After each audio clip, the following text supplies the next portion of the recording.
Magic mushrooms could hold a cure for depression. We can't call them magic mushrooms anymore. My stepson's very depressed. Here's some magic mushrooms. Take this seriously, doctor. Medical trials have shown that psychedelics are at least as good as big pharma drugs when it comes to handling depression. Why then do they remain illegal? 50 years ago, psychedelic drugs were at the center of America's counterculture. It's no coincidence that those drugs were at the center of a counterculture because they affect the way that you perceive reality. I've had some experience with psychedelics, and though I would never publicly endorse any illegal activity at all, my personal recollection of using those controlled substances is it altered the way that I saw myself and my ego. Now, obviously, I took it in a rather reckless and untutored, unguided way. But I can see and recall, even now as a man in recovery from drug addiction, that those kind of experiences under the correct tutelage could be used to guide me away from certain patterns and behaviours.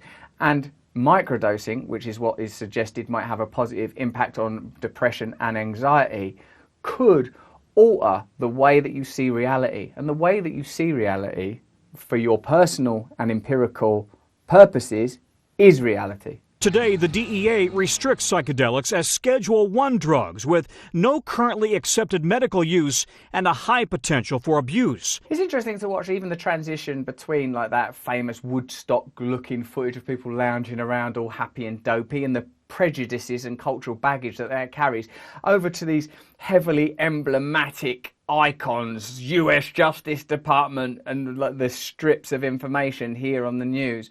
We're dealing with how to curate and corral cultural space, how reality operates. My personal belief is that many substances have been controlled precisely because they alter the way that people see reality.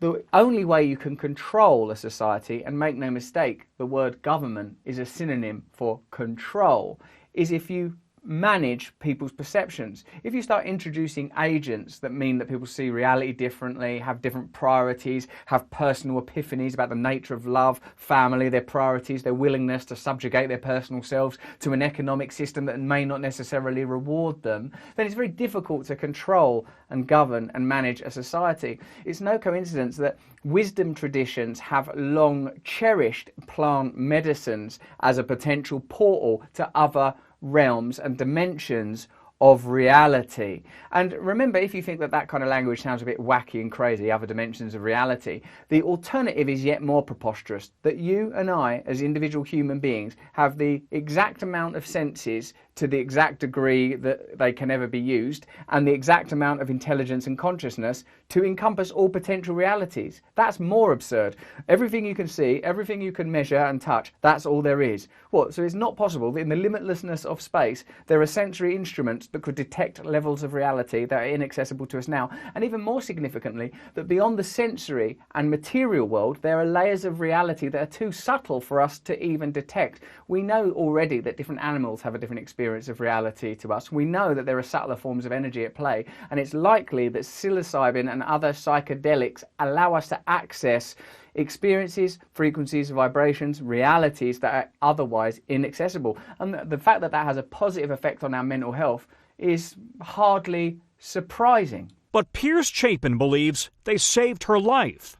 It was very profound. It was very refreshing. For more than a decade, Piers struggled with severe depression. Then a nurse practitioner sent her to a revolutionary treatment at Johns Hopkins University Med Center in Baltimore, using psilocybin, a key ingredient in hallucinogenic drugs. Within hours, she felt relief. I was really happy. I was seeing things a lot differently for the first time in a long time. Isn't that incredible? And isn't it also, too, continually surprising that what's required for a subject to enter into the mainstream debate are these kind of peculiar gatekeepers to be appeased, that it has to go through these kind of trials and this has to be done. Now, I'm not like some mad, loon, goon, hippie new age twit that says, why don't we all just wander off into the meadows and trust our luck? Humanity has already been through that experiment and it's brought us here. But what I suppose I'm suggesting is that our economic systems are so deeply inculcated and the imperatives of those systems are so blindly obeyed that we ignore vast swathes of reality of our nature, of potential solutions in order to maintain systems that can't necessarily serve us because they are about the service of hierarchical elites rather than addressing the problems of a diverse and varied and disparate population, i.e. like this individual. She has a little bit of a go with the old psilocybin, and with hours depression drops away. What possible reason is there then to not continue this exploration and to prioritise the well-being and health of individuals like this one and all the other countless individuals suffering from mental health problems, which, by the way, a scholar such as Mark Fisher would say should be regarded as a social issue rather than an individual issue because it's caused by social conditions, i.e. in times of economic crisis or social crisis you see a rise in mental health problems, but it's always treated like it's an individual problem because if you started to address it as a social problem, what would you have to change? Society rather than the individual. We are on, with revelations like the UFO stuff coming out from the Pentagon and this kind of thing entering the mainstream debate, we're at a kind of pivotal moment where we could say, why don't we put these new revelations into the current machine that materializes, rationalizes, commodifies everything? Or could we, in this time of crisis, after this time of hibernation, lockdown, breakdown, start looking at genuine alternatives, new ways of treating individuals, new ways of treating the collective? This is one of a number of recent trials reviving some of the most controversial psychiatric research of the 1950s and 60s. After receiving a small dose of LSD, they're confused and undisciplined. After receiving a small dose of LSD, they're beginning to question whether or not being in the army was a good choice for them as individuals. Other attitudes that might alter are your willingness to cooperate with systems that don't directly benefit you and perhaps have never been intended to directly benefit you, more likely to subjugate and control you. So whilst I'm not endorsing the recreational use of any substances, and me as a man in recovery, for me, all mind-altering substances are off the agenda one day at a time, permanently. I can see that there is a huge need, not only with regard to mental health, but with our perception generally, for change, a change of perception, a change in the way we see reality. Around 40,000 patients worldwide were treated with psychedelics for everything from alcoholism to schizophrenia. That all stopped when governments around the world began to ban recreational drugs. And why do they ban recreational drugs? You have to ask yourself this question. Does the government have as its number one priority your health and safety, or does the government have as its number one priority control? Just look at the last 20 years or 50 years or 100 years of history and look at the kind of decisions that have been made and look at how you can see those decisions playing out in reality now. Is the government about the protection of a population or the control of a population? You can ask similar questions about big business. Is their intention to provide services for their customers that improve their lives, or is their priority to increase profits? Sometimes there's an overlap in those interests. Hey, if we provide a product that improves the quality of life, we'll benefit. But that is not the priority, is it? The latest results are eye-opening. Hopkins has treated 360 patients. For most, just 1 or 2 sessions lifts their depression for months on end. Just 1 or 2 pills may be able to replace daily medications for months or years on end. Hold on a minute. So they can have 1 or 2 pills that grow naturally on the planet, or we could manufacture a lifetime's worth of drugs. Which one makes more economic sense? We're trying to provide a setting that is supportive, that's warm, that's nurturing, where the patient can feel safe and supported and free and able to open up, really. Dr. Robin Carhart-Harris, he came on Under the Skin. You should subscribe to that on Luminary if you don't already. He has been doing experiments, and these are some things that I think are interesting.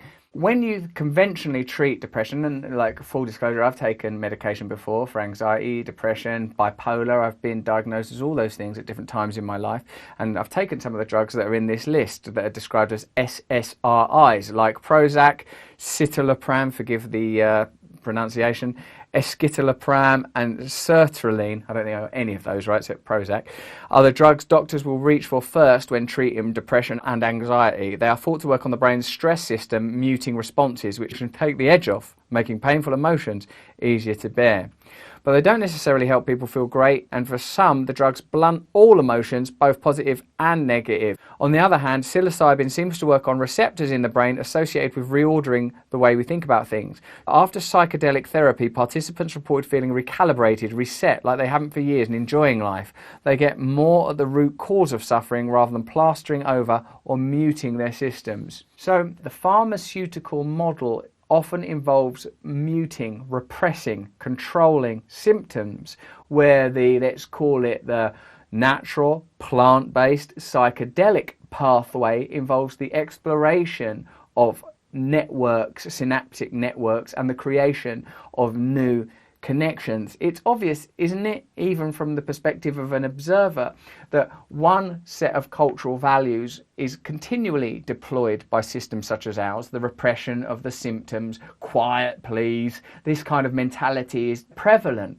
But the exploration and awakening, there's consequences for that, because if you awaken people, you might awaken them to the possibility that they're not living their lives in the best possible way and that they could be better served by a society that had different priorities. So these are the results from the study so far. You can see 1 week post-treatment, you can see that virtually every patient shows some decrease in their depressive symptoms. It's mad that you've got to jump through all these hoops and do all these graphs. Look, I'll show you there. Look, if you follow to this point, then you realise that you're actually not separate from God. Look, that your consciousness itself is God realising itself through physical form. Look, and love, you can just see there is the answer. Hold on a minute, have you just drawn a dick and some balls? Oh, sorry about that, I've taken quite a lot of acid. The researchers believe that psilocybin increases the connectivity of parts of the brain.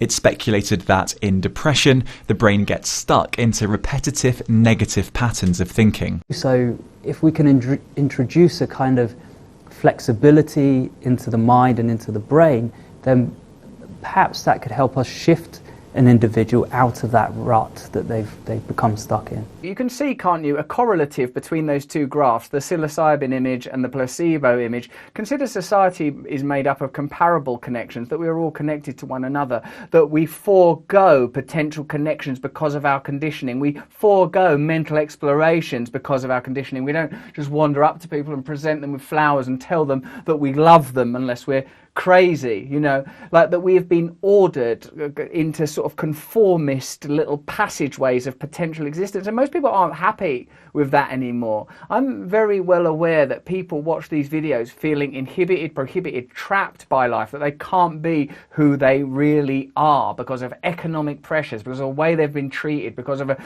reality that's been prescribed to us that is incomplete and bears the hallmarks of a culture that is not your friend but is your jailer. Professor David Nutt is calling for a change in rules.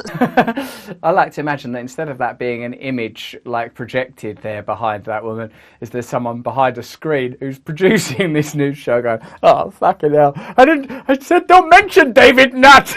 So that research can begin into whether magic mushrooms could hold a cure for depression. We can't call them magic mushrooms anymore. My stepson's very depressed. Here's some magic mushrooms. Take this seriously, doctor. The problem is that because this drug is called a controlled drug, you need a special license to hold it, to manufacture it, to use it. These licenses cost quite a bit of money.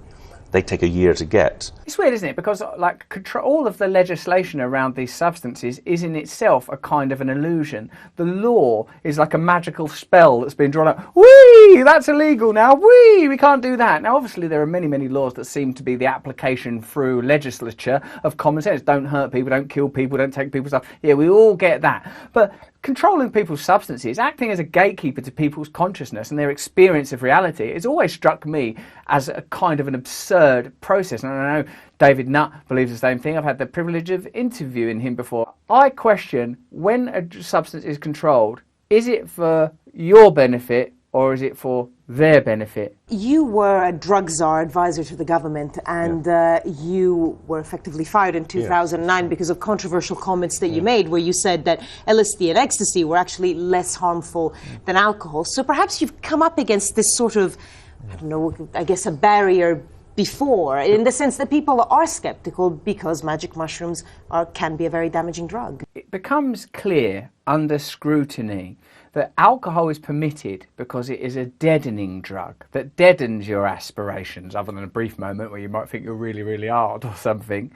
And drugs like psilocybin increase this sense of wonder and power and curiosity and mystery. You don't need to investigate the machinery of the state and the relationship of the corporate state with big business to see that the way that legislation is organised is not for the benefit of your individual freedom, but for the expedience of their mutual agenda. So if it's beneficial for loads of people to take psilocybin in order to heal depression and anxiety and to experience an awakening into the true nature of reality, but it's not profitable, or it might cause people to be inquisitive about the way that power is organised, then it's pretty clear the way the legislative pendulum will swing. Hopefully now, at a time when we can have broad and open conversations about individual and collective freedom, we will have a chance to reorganise culture, to reorganise opinion, and to voice, express explicitly the kind of societies that we would like to live in and organise, and to recognise that ultimately power lies with the majority, but requires us to act collectively, commensurately, collegiately, with one another against elite powers that seek to control us through myriad means. Well, I don't think magic mushrooms are damaging. There's no one's ever died of magic mushrooms, and 8,000 people a year die of alcohol in this country. Poor old David Nutt, he's absolutely knackered. He's been having this conversation for 20 years. Look, I'm just telling you that clearly magic mushrooms aren't as bad for you as alcohol. Look, there's the alcohol deaths, there's the magic mushrooms. Yeah, but not as many people are taking magic mushrooms. It's really clear that tobacco's bad for you, alcohol's bad for you, sugar's bad for you, all the processed foods we eat are all causing us cancer. No one's doing anything about that because it's in alignment with the interests of the powerful. Poor old Professor David Nutt has to sit for interview after interview going, look, I'm telling you, magic mushrooms aren't bad for you. Yes, but I will repeat, your surname is Nutt. Yes, I suppose it is, yes. But I guess, again, it goes down to the LSD and ecstasy argument. It is still a Class A drug. That's how it's been classified. They're not born Class A drugs. Hello, I'm a Class A drug. Like, that's applied externally. This drug is Class A. It's not innate or inherent within the thing. They are Class A drugs, they shouldn't be Class A drugs, and they shouldn't be controlled the way they are, because what we're doing is trying to stop young people using them, and we're failing. But we are stopping scientists researching them, and therefore we're stopping the possibility of new treatments emerging. It's almost like people don't want to explore drugs that may not be profitable and would be difficult to patent in favour of the less effective but easily patented and profitable drugs that are currently available. I suppose you yourself would have to make a decision about what you think the agenda of Big Pharma in alliance with the state is.